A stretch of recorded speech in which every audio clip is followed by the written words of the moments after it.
Have you ever looked at your life and thought, this is it? I've finally made it. That was me, not even 6 months ago.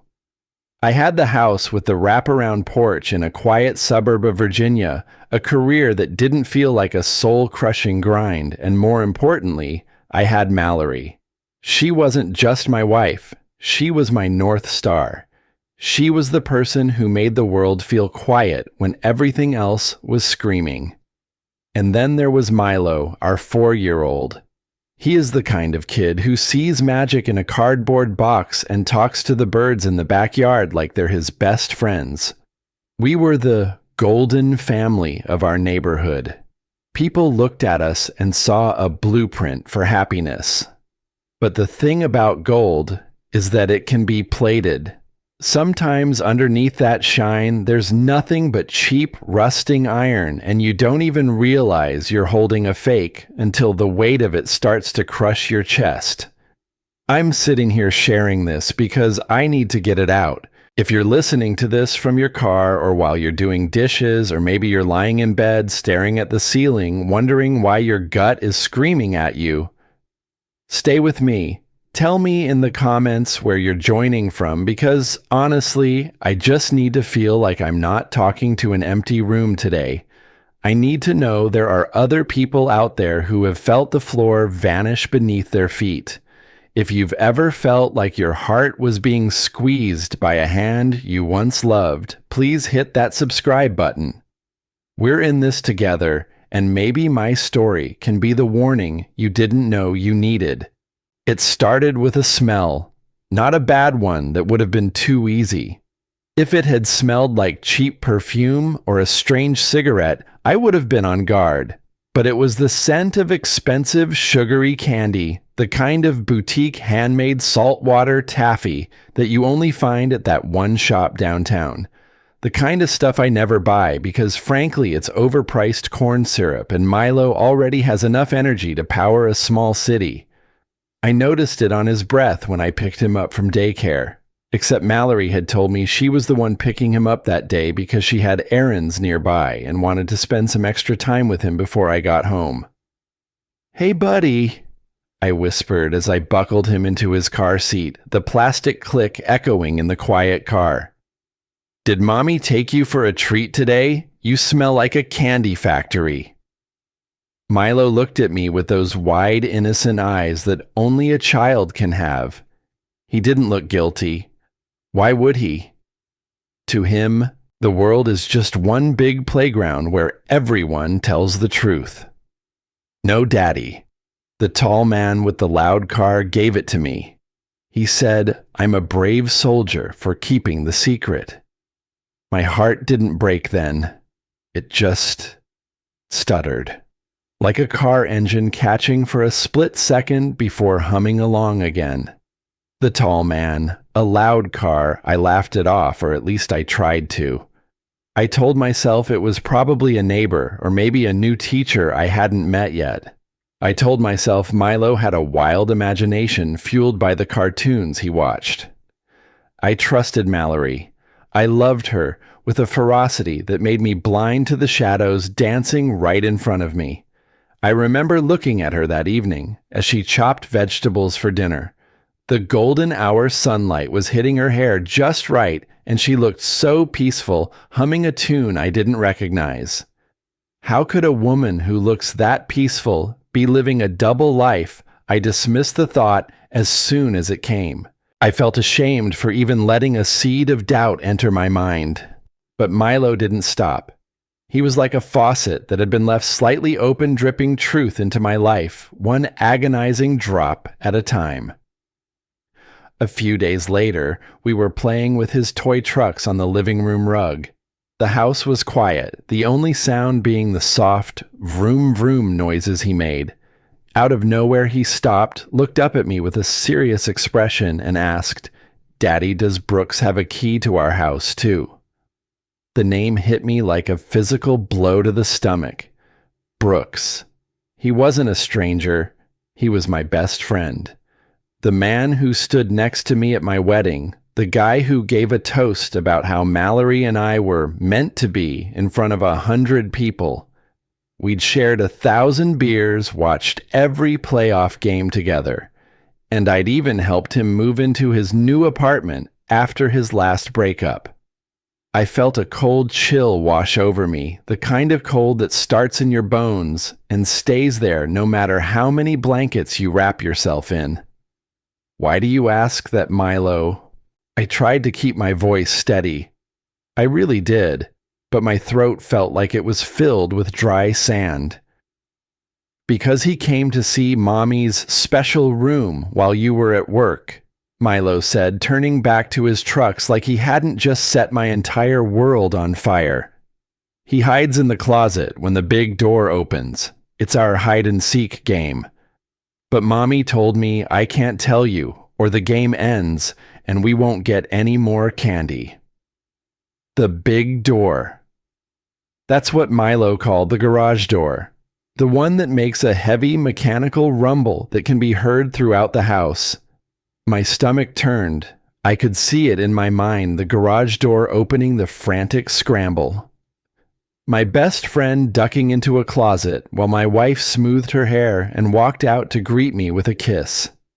I looked at the hallway leading to our bedroom, the room where I thought we were building a future, where we'd whispered dreams of having a second child, and suddenly it looked like a crime scene. I didn't scream. I didn't run into the kitchen and demand answers. Something inside me, some primal instinct for survival, told me to wait. If I asked her now, she'd lie. She was a master of words, a woman who could weave a tapestry of excuses so intricate I'd get lost in them.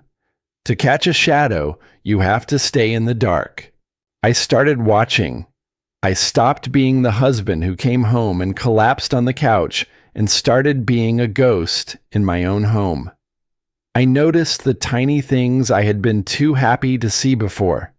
I noticed the way Mallory's phone was always face down on the nightstand or tucked under her leg while she sat on the sofa. I noticed the way she'd jump whenever I walked into a room, unexpectedly her hand flying to her chest as she gave me a startled, shaky laugh. I noticed the gym sessions that never left her clothes smelling like sweat, but instead carried the faint, lingering scent of a cologne I knew all too well.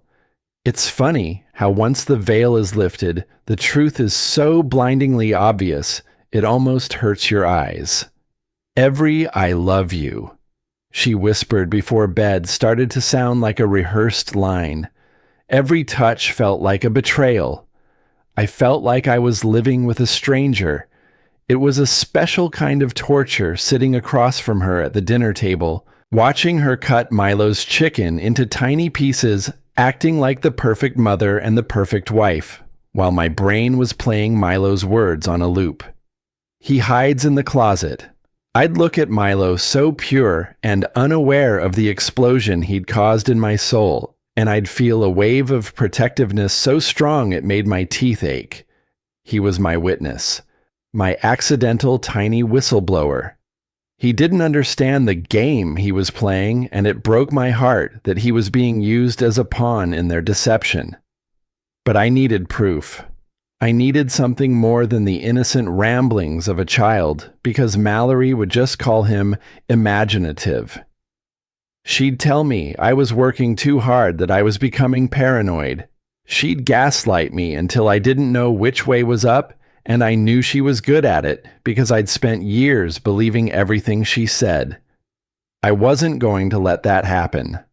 I wasn't going to let her make me feel crazy. I decided to play the game myself. I told her I had a business trip coming up, a mandatory conference in Richmond for 3 days. I watched her face as I said it. I watched for the flicker of excitement, the quick flash in her eyes that betrayed her sad expression. "Oh, Gavin, that's so sudden," she said, pouting her lip in a way that used to make me want to stay home and cancel everything. "We're going to miss you so much. Milo was looking forward to the park this weekend." "I know, honey. I'll miss you guys too," I said. And for the first time in our marriage, the words felt like ash in my mouth. I wasn't going to Richmond. I was going to be right there, hiding in the periphery, watching the woman I worshipped destroy everything we had built. I felt a cold, hard knot forming in my chest, a mixture of grief and a burgeoning, icy resolve.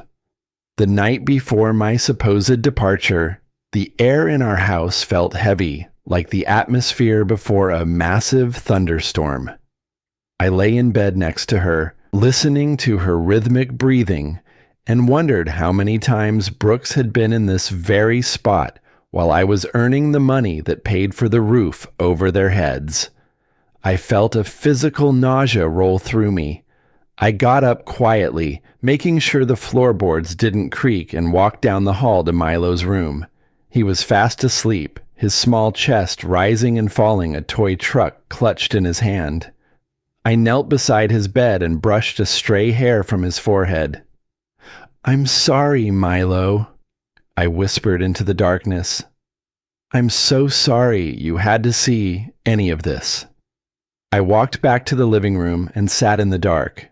I didn't turn on the lights. I just sat there staring at the front door, the silence of the house pressing in on me from all sides. I wasn't a victim anymore. I was a hunter. I spent the rest of the night setting up the things I needed, my movements silent and practiced. I checked the batteries, adjusted the angles, and made sure everything was invisible. I was setting a trap for the two people I trusted most in this world. And the weight of that realization was almost enough to make me fall to my knees. As the first light of dawn began to bleed through the curtains, I went back to our room and packed a small bag. Mallory woke up just as I was zipping it shut. She looked beautiful in the morning light, sleepy soft and completely dangerous. She reached out a hand tracing the line of my jaw, and for a second I almost broke. I almost threw myself into her arms and begged her to tell me it wasn't true. "Safe travels, Gavin," she murmured, her voice thick with sleep. "Call me when you get to the hotel." "I will," I promised, leaning down to kiss her forehead. It was the coldest kiss I'd ever given. I walked out of the bedroom, grabbed my laptop bag from the kitchen counter, and headed for the garage. I got into my car, started the engine, and pressed the button for the big door. The mechanical rumble filled the air, exactly like Milo had described. I backed out of the driveway, watching the house in my rearview mirror until it disappeared around the corner. I drove 3 blocks away, parked my car in a grocery store lot where it wouldn't be noticed, and pulled out my phone. My heart was thudding against my ribs like a trapped bird as I opened the app that was linked to the hidden lenses I tucked away in the shadows of my own home, my thumb hovering over the screen as the live feed began to buffer. The blue light from my phone screen felt like a laser cutting through my retinas in the dim interior of my parked car. I sat there, tucked away in the far corner of a grocery store parking lot, the engine off, and the silence of the morning air feeling like a physical weight on my shoulders. I was a man haunting his own life, a spectator at the funeral of my own happiness. My thumb trembled slightly as the loading circle on the app spun a cruel, mocking loop that felt like it was counting down the seconds until my world collapsed. Then the pixels resolved and I was looking inside my living room. It was strange seeing my home from that angle, a bird's-eye view of the beige rug where Milo played the velvet sofa, where Mallory and I watched movies, and the hallway that led to our private sanctuary. It looked so still, so innocent. For a few minutes, nothing happened. I watched the dust motes dancing in the shafts of light hitting the hardwood floor. I almost felt a wave of relief, a desperate hope that I was just a crazy, jealous husband who had spent too much time overthinking a toddler's imaginative stories. I was ready to drive back, apologize, and beg for forgiveness for ever doubting her. Then the front door opened. Mallory didn't look like a woman who had just said goodbye to her husband. She looked energized. She walked into the frame, her hair already let down from the neat bun she'd worn at breakfast, cascading over her shoulders in waves that I used to find breathtaking. She wasn't wearing her gym clothes. She was wearing a silk dress I'd bought her for our last anniversary, a deep emerald green that she knew I loved. She walked straight to the kitchen, humming that same unfamiliar tune, and started pouring 2 glasses of orange juice. Not 1, 2. My breath hitched. I felt the steering wheel under my hands cold and unyielding. I wanted to look away, but I was anchored to the screen. A moment later, the side entrance from the garage opened. A man walked in. He didn't knock. He didn't hesitate. He moved through my house with the familiarity of someone who lived there. It was Brooks. He was wearing a casual linen shirt, looking every bit the relaxed, charming friend I had trusted with my life. He walked up behind Mallory while she was at the counter, and the way he put his hands on her waist. It wasn't a hello between friends. It was a possession. I watched Mallory lean her head back against his shoulder, a smile on her face that I hadn't seen in months. It wasn't the tired, polite smile she gave me at dinner. It was a look of pure, unadulterated adoration. I felt a surge of nausea so violent I had to lean my head against the cold window of the car. My best friend, my wife, my life. They were laughing on the screen, the audio coming through my car speakers in low distorted murmurs that sounded like static in my brain. Is the coast clear? Brooks's voice was crisp, echoing in the quiet of my car. He's halfway to Richmond by now, Mallory replied, her voice sounding lighter, younger. He's so predictable, Brooks. He didn't even suspect a thing. He kissed me on the forehead and apologized for having to leave. They both laughed. That sound. It was a jagged blade twisting in my gut. I spent the next hour in a state of suspended animation. I watched them talk, watched them share the juice she'd poured, watched the casual way they handled the wreckage of my life. Every touch was a fresh wound. I saw Brooks pick up a framed photo of me and Mallory from the nightstand, look at it for a second, and then turn it face down. The disrespect was so calculated, so casual, that it left me breathless. I didn't rush home.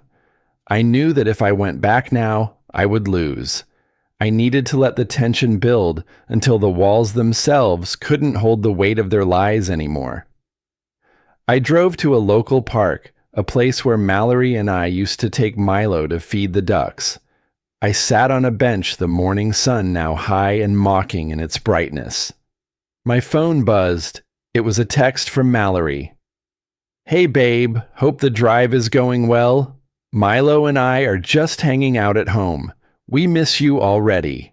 Safe travels, XOXO. I stared at the XOXO until the letters blurred. The audacity was breathtaking. I didn't reply. Instead, I started a folder on my cloud drive. I titled it The Truth. I began uploading the clips from the morning, every laugh, every touch, every dismissive comment about our son. I felt like a coroner performing an autopsy on my own marriage. As the afternoon wore on, I felt a terrifying clarity. I started to see the cracks I had ignored for years. I went to a hardware store and bought a few more supplies. If I was going to be a hunter, I needed to ensure the cage was reinforced. I checked the feed again around 3 p.m. Brooks was gone. Mallory was in the kitchen casually making a sandwich for Milo. "Mommy," I heard Milo say through the speaker, "is the tall man coming back tomorrow?" Mallory froze for a split second, her back to the camera. Then she turned around. "Milo, remember what we said? We don't talk about the tall man. It's a special surprise for Daddy. If you talk about it, the surprise is ruined and we don't get the special treats." Milo nodded slowly. but I want Daddy to play too.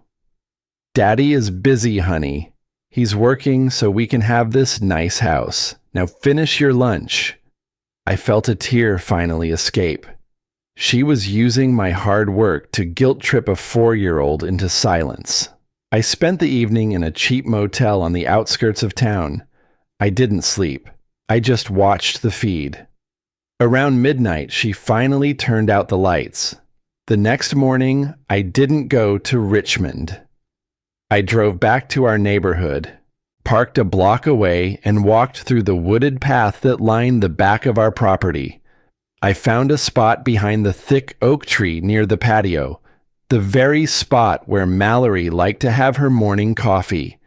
I sat there, hidden by the brush, my heart a dull throb in my ears. I waited. The sun began to climb. I heard the back door slide open. I heard the clink of a ceramic mug against the glass table. Then I heard the familiar low vibration of a car engine, the loud car Milo had mentioned. It pulled into the driveway. A few minutes later, the back gate creaked open. Brooks walked onto the patio. I gripped the recorder in my hand, my knuckles turning white as I watched my best friend sit down in my chair, pick up my wife's hand, and begin to speak in a low, urgent tone that the microphone picked up with terrifying clarity. The morning dew had soaked through my jeans, the damp cold seeping into my skin, but I didn't move. I was a statue, hidden in the overgrown brush behind the old oak, a ghost lurking on the edges of a life that used to be mine. Through the high-definition headset connected to the recorder, the sound of the back gate's iron latch clicking shut sounded like a gunshot. I watched Brooks stroll onto the patio with a terrifying level of comfort, his boots clicking against the stones I had laid myself 3 summers ago. He didn't look like a man sneaking around. He looked like a man coming home. Mallory didn't even look up from her coffee. She just reached out her hand, and the way their fingers entwined, effortless, practiced, felt like a physical weight pressing down on my lungs. I adjusted the dial on the recorder, the audio sharpening until I could hear the rhythmic clinking of Brooks's silver watch against the glass tabletop. "The lawyer called," Brooks said, his voice dropping into a low, conspiratorial hum that made the hair on my neck stand up. "If we play this right, the house is yours. He's the one leaving Mallory. Abandonment is a powerful word in a courtroom when you've got a distraught wife and a kid involved." Mallory took a slow sip of her coffee, her expression chillingly vacant.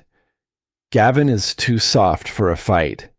He'll be so broken by the news that he'll just want to disappear. I've spent months making sure he feels like the one who's failing us. Every time he stayed late at the office, I made sure Milo felt that absence. By the time I'm done, Gavin won't just be a stranger to me, he'll be a stranger to his own son." I felt a surge of bile rise in my throat. It wasn't just an affair, it was an assassination. They weren't just stealing my wife, they were planning to steal my identity as a father.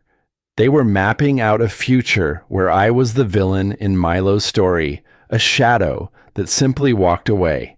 The icy resolve I had felt in the motel room hardened into something sharper, something jagged. I wasn't just collecting evidence anymore, I was documenting a conspiracy. "And Milo," Brooks asked, his tone almost bored. "He's still talking about the tall man.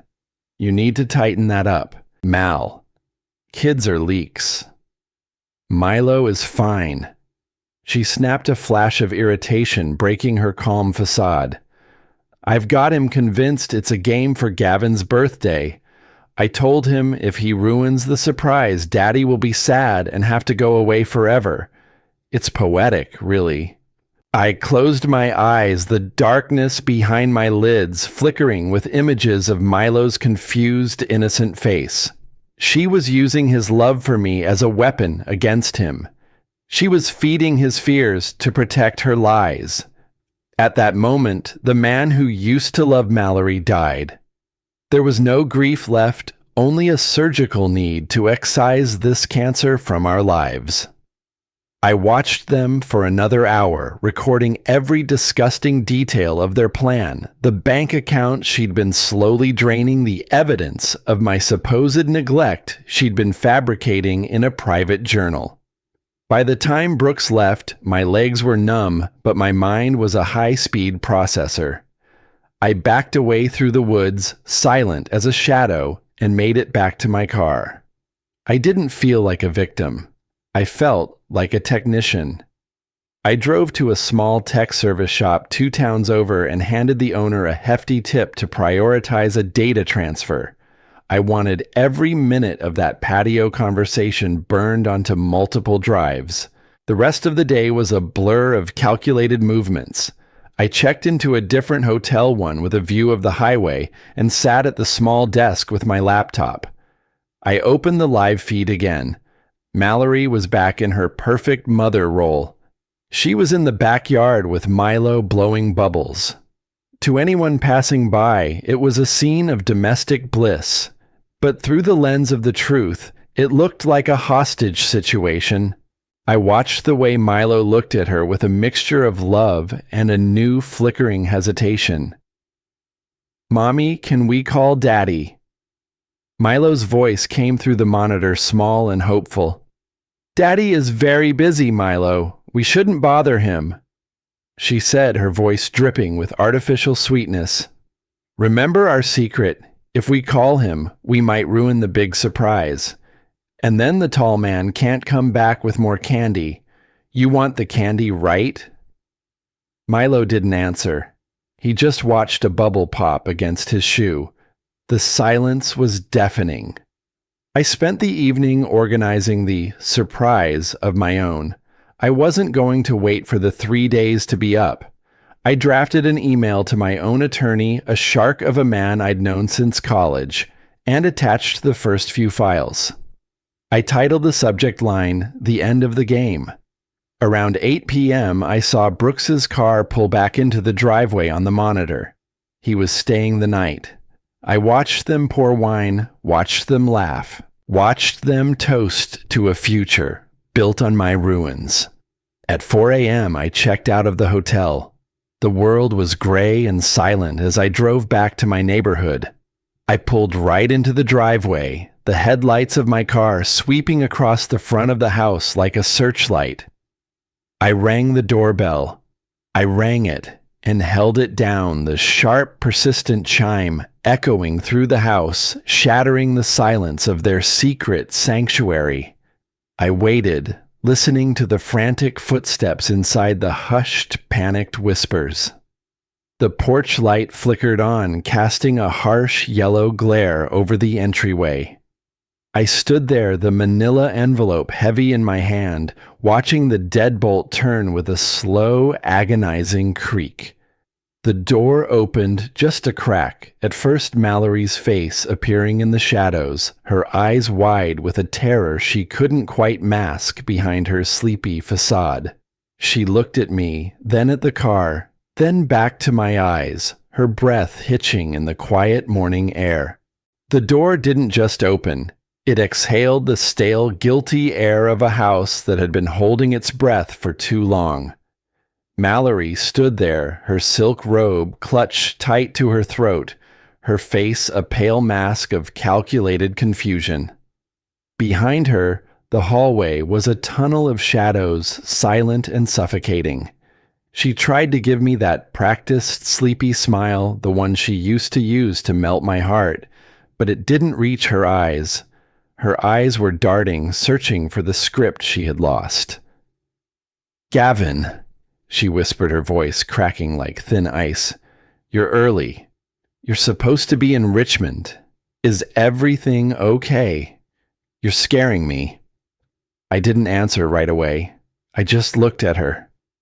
Really looked at her for the first time in months. I didn't see my wife. I saw a stranger wearing a costume of the woman I used to love. I stepped into the foyer without waiting for an invitation. The air inside smelled like that same boutique candy and a hint of Brooks's expensive bourbon. It was the scent of my own destruction. "The game is over, Mallory," I said, my voice low and steady, vibrating in the narrow hall. I dropped the manila envelope onto the mahogany console table. The sound it made, a heavy final thud, seemed to rattle the pictures on the walls. "What are you talking about?" She tried to laugh, a shrill, nervous sound. "Gavin, you're acting crazy. Did you drive all night? You need to sleep, honey." "I haven't slept in days," I replied, walking toward the living room. "I've been too busy watching the cameras, watching the patio, listening to your lawyer's plan to take my house and my son." She froze. The blood drained from her face so fast I thought she might faint, but she didn't. Instead, her expression shifted from fear to a cold, jagged arrogance. The mask didn't just slip, it shattered. "You spied on me. In our own home. You're sick, Gavin. That's illegal. You think a judge is going to reward a creep who puts cameras in his wife's bedroom. I think a judge will be very interested in a mother who uses her 4-year-old as a lookout for her affair," I said, leaning against the doorframe of our bedroom. I looked toward the closet, the one Milo mentioned. "Brooks, you can come out now. The secret uncle game is canceled." The silence that followed was absolute. Then the closet door creaked open. Brooks stepped out fully dressed, but looking smaller than I'd ever seen him. He couldn't even look me in the eye. My best friend, the man who stood by me at the altar, stood there shivering in the wreckage of my marriage. He looked pathetic. All that power they thought they had on the patio, all that confidence. It had evaporated the moment the light hit them. "Gavin, man, let's just talk." Brooks started, his voice trembling. "There's nothing to talk about, Brooks. My lawyer has the footage, the bank records, the audio from the patio. Everything." I turned back to Mallory. "I'm not the one leaving this house. You are. Both of you. Right now." "You can't do that," Mallory hissed, her voice a venomous whisper. "I have rights. I'm Milo's mother." "And I'm his father," I said, and the strength in my own voice surprised me. "The father you told him would leave forever if he didn't keep your disgusting secrets." "You didn't just betray me, Mallory. You tried to break our son's spirit just to keep your bed warm. That is something I will never, ever forgive." Just then, a small figure appeared at the top of the stairs. Milo stood there in his dinosaur pajamas, rubbing his eyes, clutching his tattered blue blanket. He looked down at the three of us, the shouting, the tension, the raw wounds of a family dying in real time. "Daddy," he whimpered, his bottom lip quivering. "Is the surprise ruined? Is the tall man going away?" The room went silent. The weight of that innocent question, the proof of the manipulation he'd endured, was the final nail in the coffin. Mallory tried to move toward him, but Milo shrank back, sensing the darkness in her. He ran down the stairs past his mother and threw his arms around my legs, sobbing into my jeans. "I'm sorry, Daddy. I didn't tell. I tried to keep the secret." I picked him up, holding him so tight it felt like I was trying to pull him into my own skin to protect him from the very air in the room. "It's okay, Milo. You didn't do anything wrong. The secret is gone.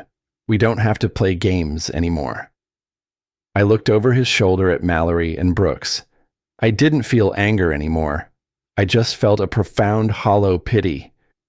"Get out," I said, my voice as cold as a winter grave. "Pack a bag for tonight. The rest will be handled through the lawyers." They left.